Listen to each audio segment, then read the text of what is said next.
आनंद, उल्लास और अखंड परमात्मा की कृपा बरस रही है और इस अनंत आनंद को हम सब प्रसन्नता से अनुभव कर रहे हैं।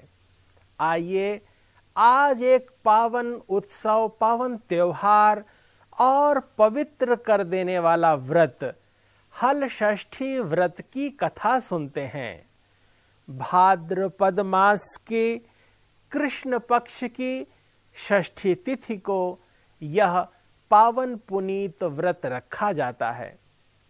एक बार की बात है कि बहुत प्रारंभ के काल में भगवान कृष्ण जी से आकुल होकर के युधिष्ठिर जी पूछते हैं कि हे प्रभु, इस संसार में सब कुछ होते हुए, परमात्मा की अनंत कृपा होते हुए लोग दुखी क्यों रहते हैं, लोग व्याकुल क्यों होते हैं। युधिष्ठिर जी ने भगवान श्री कृष्ण से कहा कि हे प्रभु, आप हम पर इतनी कृपा कर रहे हैं, फिर भी हे प्रभु, द्रौपदी के 5 अबोध पुत्रों को भी अश्वत्थामा ने मार दिया। छोटे छोटे उन पांडवों के शिशुओं को उनका सिर काट दिया। द्रौपदी विह्वल होकर रोती रहती हैं, वे दुखी रहती हैं कि उनके संतानों का इस प्रकार से गमन कैसे हुआ।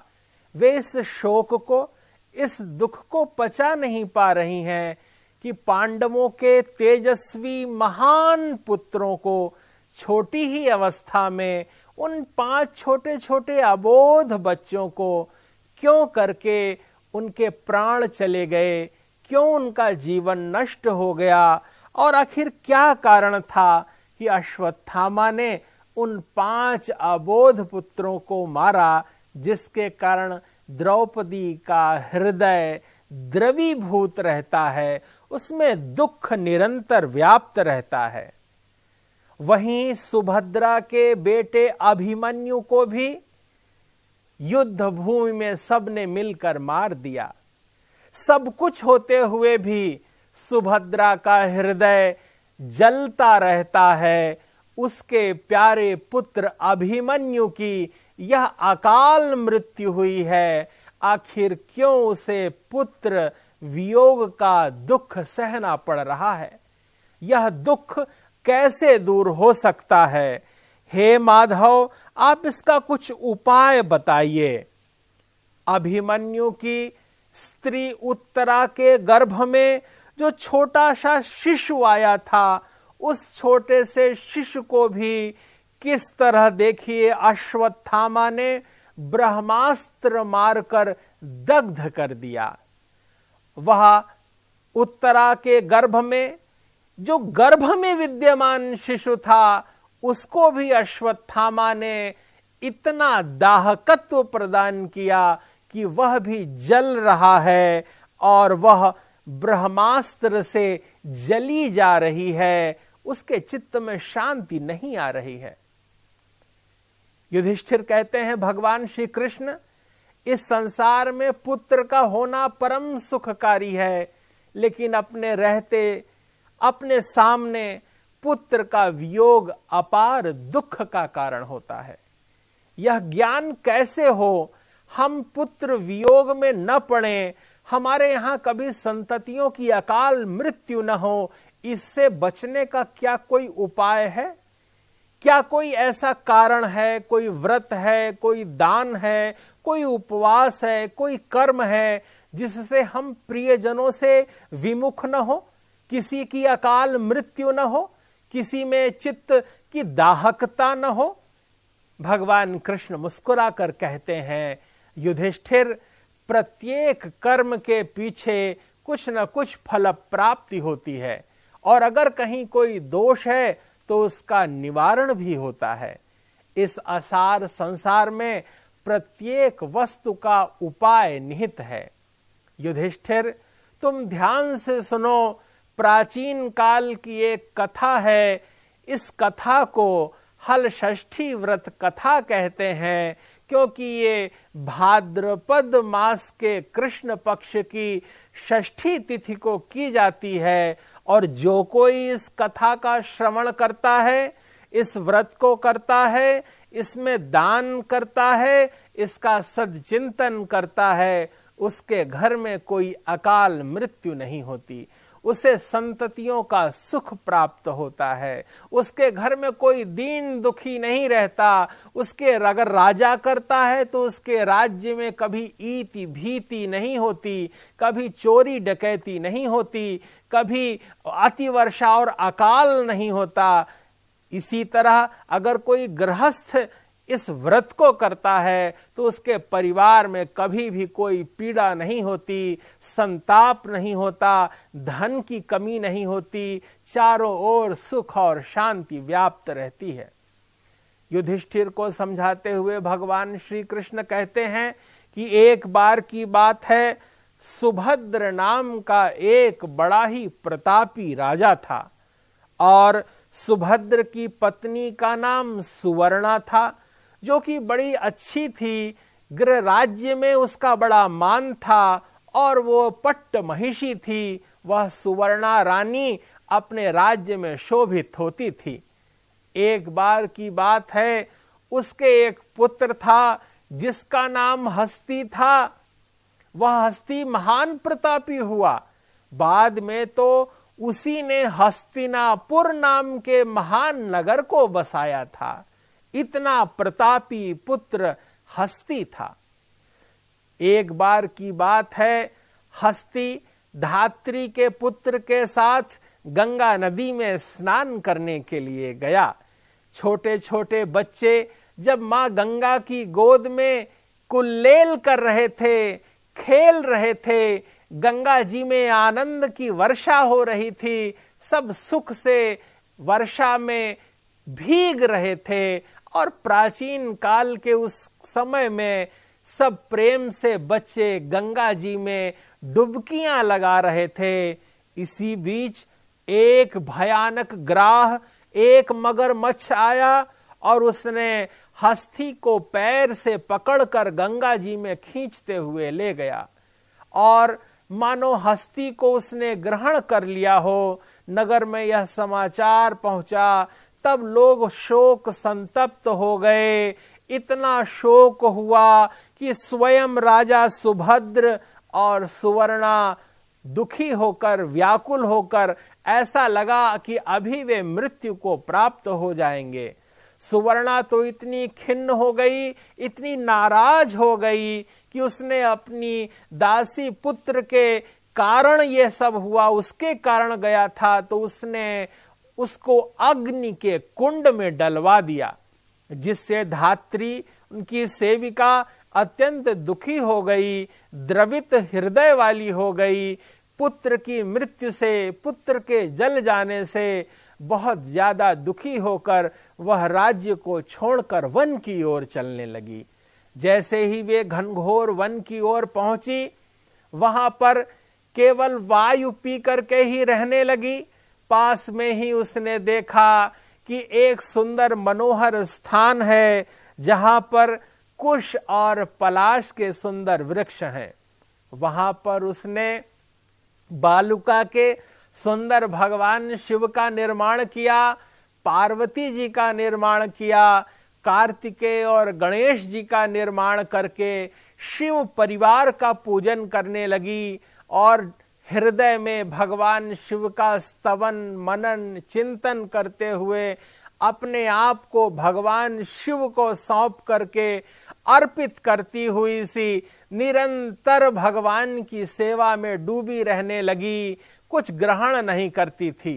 एक दिन रात्रि में उसे ऐसा लगा मानो प्रातः काल की वेला में, ब्राह्म मुहूर्त में भगवान शिव शंकर नंदी पर सवार होकर उसके गले की घंटी की आवाज से निनाद हो रहा है। ऐसा सुंदर भगवान शिव शंकर का परिवार नंदी पर सवार है। मां पार्वती जी साथ में हैं, गणेश जी गोद में बैठे हुए हैं, कार्तिकेय जी मुस्कुरा रहे हैं। उस समय शिव जी कहते हैं, अरे धात्री दुखी मत हो, तुम यह भाद्रपद कृष्ण पक्ष की षष्ठी तिथि को मेरा व्रत करो, तुम्हारा पुत्र जीवित होकर तुम्हें प्राप्त होगा। और अगर तुम्हारे राजा और रानी भी इस व्रत को करते हैं तो उनको भी उसकी संतान प्राप्त होगी। स्वयं मेरे अवतार दुर्वासा ऋषि आकर के तुमको और राजा को इसका उपदेश करेंगे। यह संवाद बताते ही मानो वो नंदी के गले की घंटी बजने लगी और भगवान शिव शंकर का वो स्वरूप दूर जा रहा था। इतने में धात्री की नींद खुल गई। जैसे ही धात्री की नींद खुली, धात्री ने भगवान शिव शंकर को बारंबार प्रणाम किया और यह व्रत करने का निश्चय किया। व्रत करके जब निरंतर भगवान शिव शंकर में अपनी चेतना को समाहित कर दिया, अनिंदा, अक्रोध, अवैर का भाव रखा, यहां तक कि हिंसा मानसिक भी न हो इसका भी ध्यान रखा। अगर चींटी जा रही हो तो धात्री चींटी के मार्ग का अतिक्रमण नहीं करती थी, रुक जाती थी। जब चींटी निकल जाती थी तब धात्री जाती थी।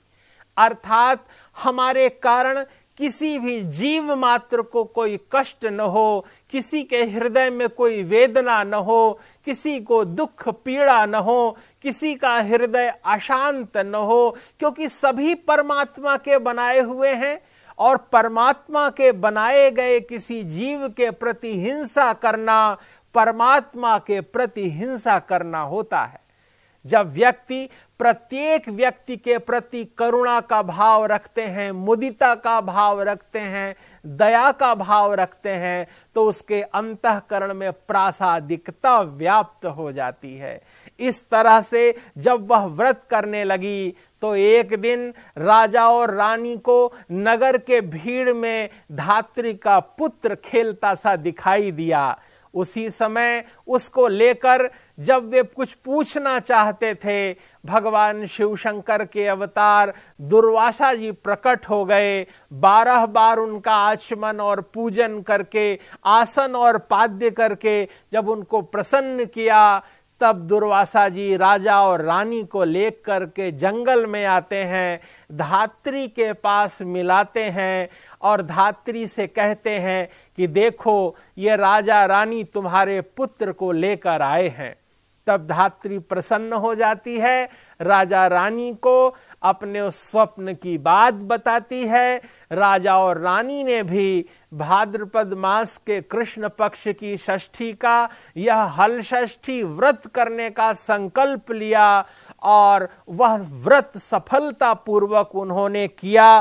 केवल तृण, धान्य और महुआ ही उन्होंने केवल ग्रहण किया। सांवा का चावल, भैंस का दूध और दही का ही केवल सेवन किया और इससे उनकी संतान उनको प्राप्त हुई।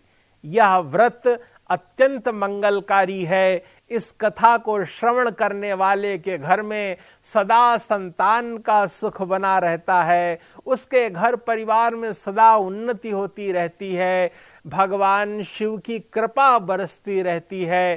कार्तिकेय जी का षडानन रूप मंगल करता है, गणेश जी का दिव्य आशीर्वादी ये रूप सब कार्य शुभ कर देता है। माँ पार्वती कृपा करती हैं और भोलेनाथ जो सचमुच भोले लोगों के नाथ हैं, ऐसे प्राणनाथ भगवान शिव शंकर, चंद्रमौलेश्वर, जिनके जटाओं में गंगा जी निरंतर गुंजायमान रहती हैं, उनकी कृपा प्राप्त हो जाती है।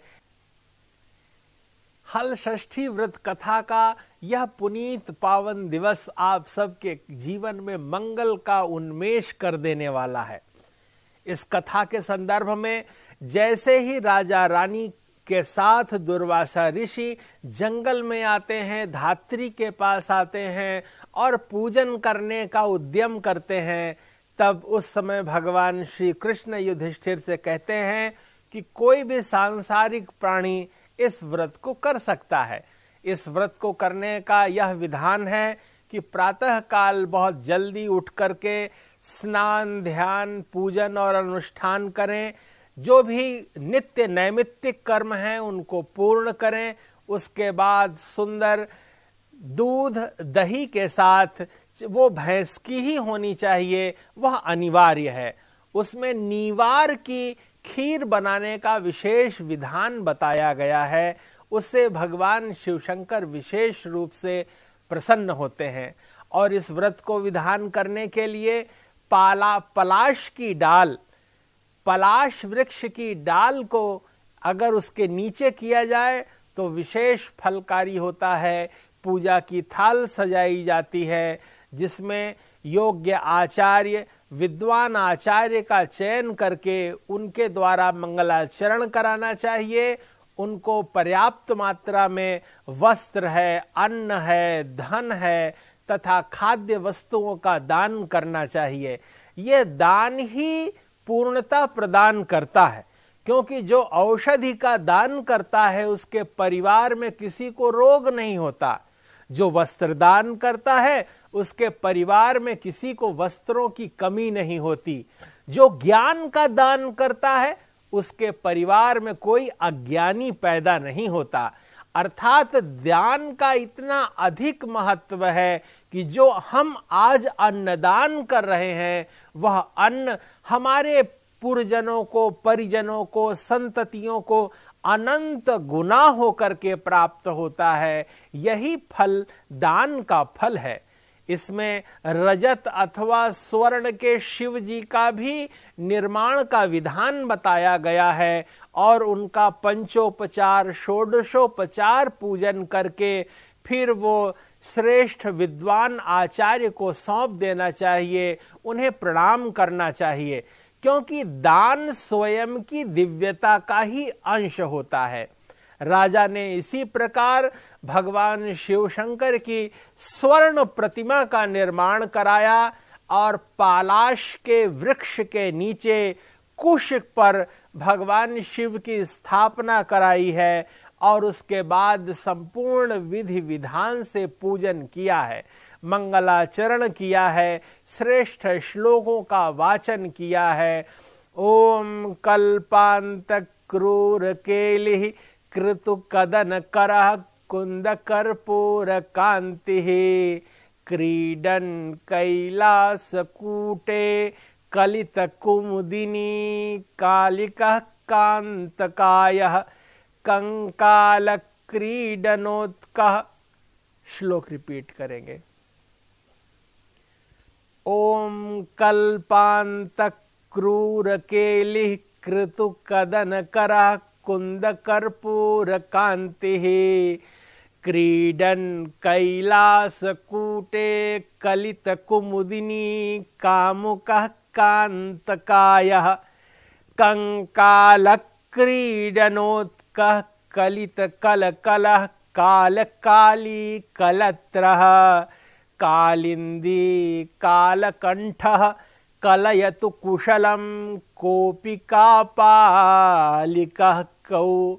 इस प्रकार भगवान शिवशंकर को प्रणाम करना है और ये वंदना अर्चना करनी है कि हे भगवान शिवशंकर, आप कैलाश पर तो निर्वस्त्र रहते हैं, उस हिम शिखर पर आप निर्वस्त्र रहते हैं, लेकिन आपका भक्त कभी वस्त्रहीन नहीं रहता।